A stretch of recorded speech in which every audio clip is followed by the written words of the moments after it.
For the second paper for online behavioral finance, the topic I wanted to discuss was attribution bias.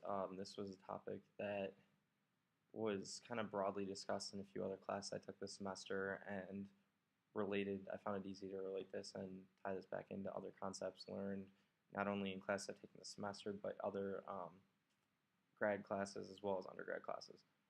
So the concept of attribution bias revolves around the idea that humans attribute certain characteristics and qualities to people or things based on perception, how we initially perceive reality, and the idea is that often these attributes projected on the things that we perceive are not parallel with reality. They're not always indicative of what reality is. So this attribution bias goes beyond simply assuming things about others, but also ties into financial decision making. A few other kind of buzzwords that I want to discuss that kind of associate with bias include halo effect, the idea of the halo effect, and one of the things I wanted to tie this to was the concept of prestige pricing and brand recognition. So first, one of the articles that I found was a paper written by John Barr and Melissa Ferguson, in which they assert that the two components of the human process of attribution bias, similar to what I already mentioned, were perception and behavior. So the idea of perception is what we see is not always what is real. So going further, this article goes on to assess how non-conscious perceptual processes extend to impact social behavior. So through a series of studies, it was found that being exposed to certain characteristics, qualities, led to people exhibiting these exact qualities they were exposed to. So, for example, one of the kind of cliches, almost one of those things everyone grows up with, is the concept of, as a child, you're not allowed to play violent video games because this will lead to you acting in a violent manner. So in the study, it was found that people who watched violent and aggressive movie afterward, they themselves were found more likely to exhibit such behaviors directly after watching people in the movie exhibit these behaviors. Another example in the same paper featured a test in which participants were exposed to words related to hostility on a first language test, and then in a completely unrelated test were instructed to give shocks to other participants whenever they made an error. So the study found that subjects who were exposed to these hostile words prior to the second test were more likely to shock the other participant for a longer period of time than those in the control group. Finally, a third experiment in the same exact paper was highlighted three groups of participants. One group was exposed to words related to rudeness, one exposed to words related to politeness, and the control group with no priming conditions.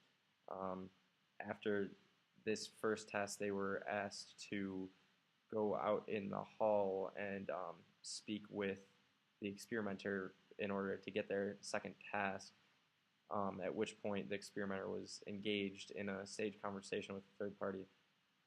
The conversation was continued until the participant either interrupted or until 10 minutes had passed, and results showed that 63 of the first group in which they were exposed to rude words were found to interrupt.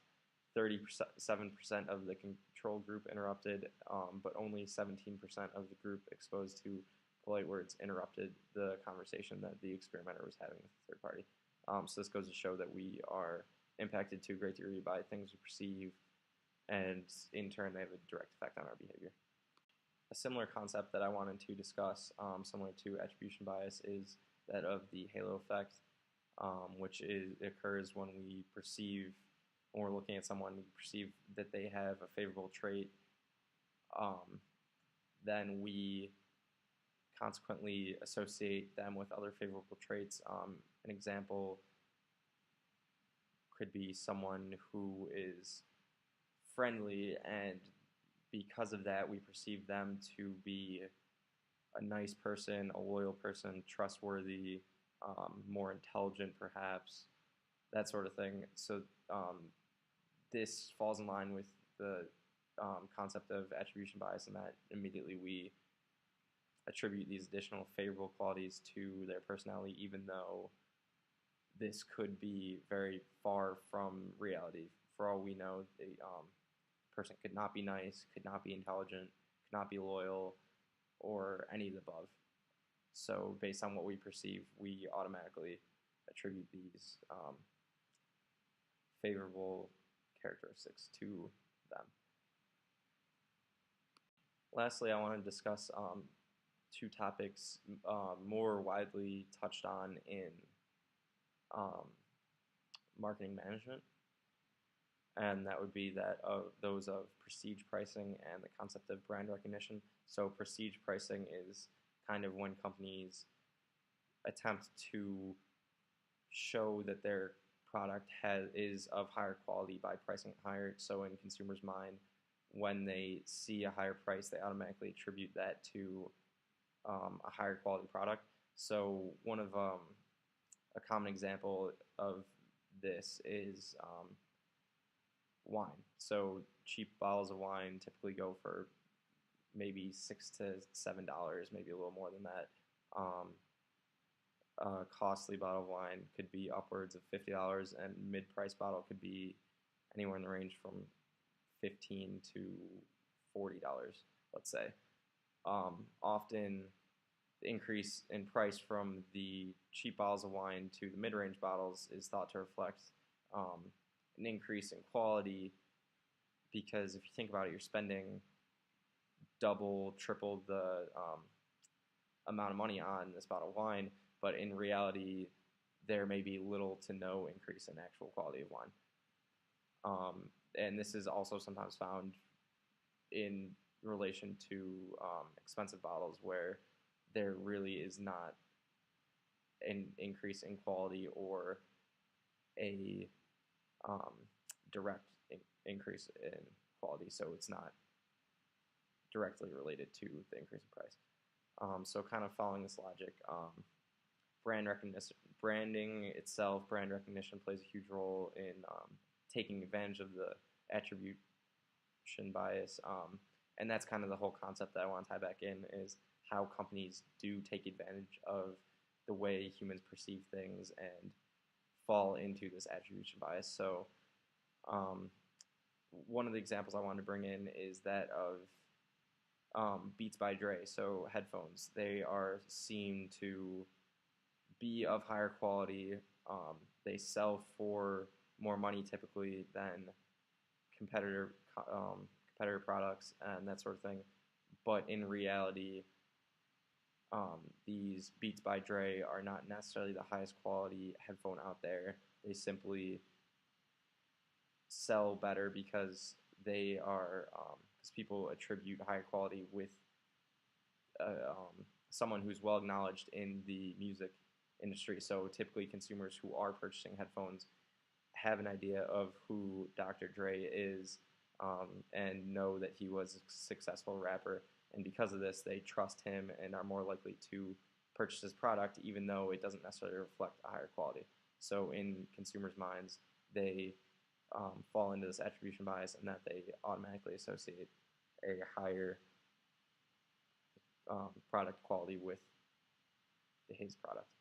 And similar, this kind of going beyond that, that is a major reason why companies will bring in celebrity endorsements, because if they can put a face to their product that consumers know, consumers like, consumers think they can trust, then they are more likely to buy a product regardless of what its actual quality is. They buy it based on its perceived quality because of these endorsements. Lastly, I know that this attribution bias could be kind of drawn out and be used to explain higher level concepts in the world of economics and finance, but I felt as though it was kind of more alarming and important to focus on the everyday purchases and that sort of thing. I think that typically it's important to be aware of this bias because in turn then you can kind of counteract it, or at least you would hope. So when purchasing products, just know that you're likely to automatically make that association of product quality with all these other variables and be aware of it so that you can counteract it and focus more on the actual product quality than all these other things that are allowing you to perceive a higher quality of the product.